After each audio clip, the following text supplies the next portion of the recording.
communication specialist Lee Carter, Fox News contributor, author Meghan McCain. Meghan, what do you think?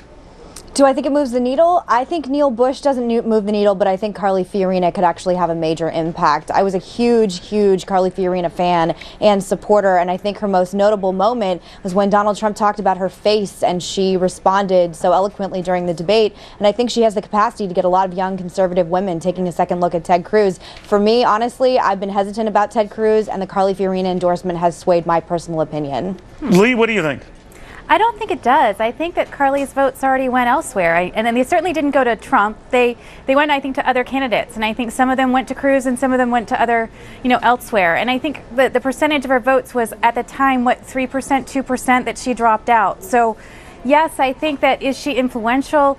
Yes, but the number of people that she's going to influence, I don't think is ultimately going to impact the race. I think the only guy I think who can make a huge difference in this race, and it has to be borne out to match my prediction, is Arnold Schwarzenegger.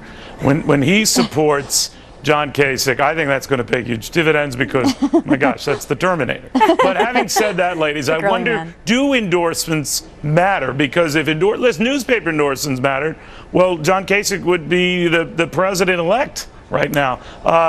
So I don't know, but I guess in competitive states, do they move the needle a little bit, Meghan? What do you think?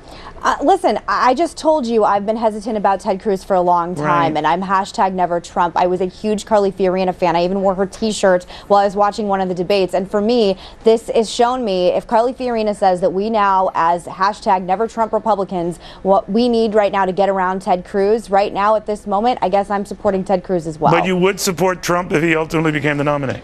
I'm #NeverTrump.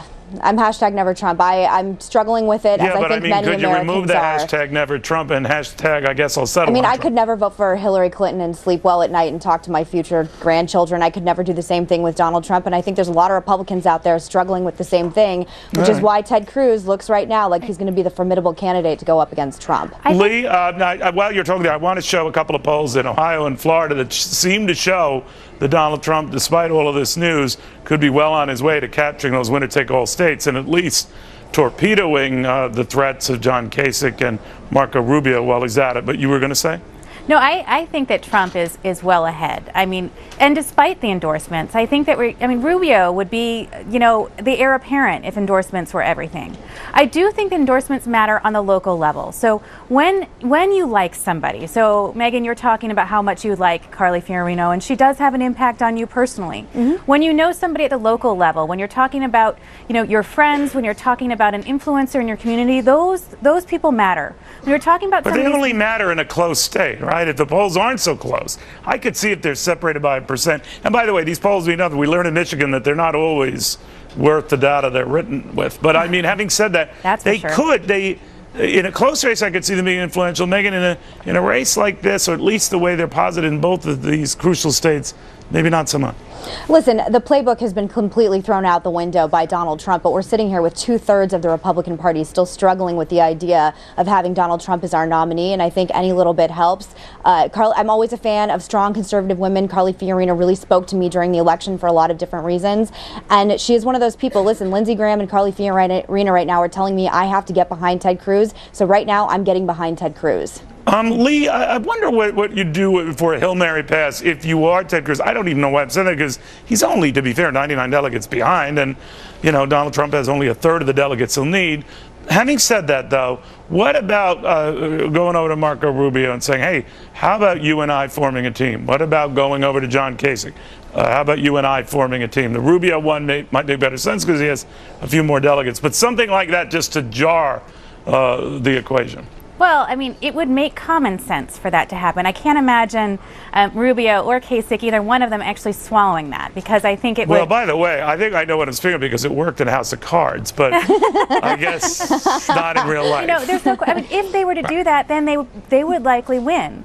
But the truth of the matter is, I mean, the voters that I talk to, and we're out there talking to voters all the time. I'm a researcher, and as we're talking to folks, when people are talking about Cruz, it's a vote against someone. I talk to so few people who are really, really excited about Ted Cruz. There are very, very few people who are rabid Ted Cruz supporters. It's like, maybe I kind of think I should because He represents what I think it should be.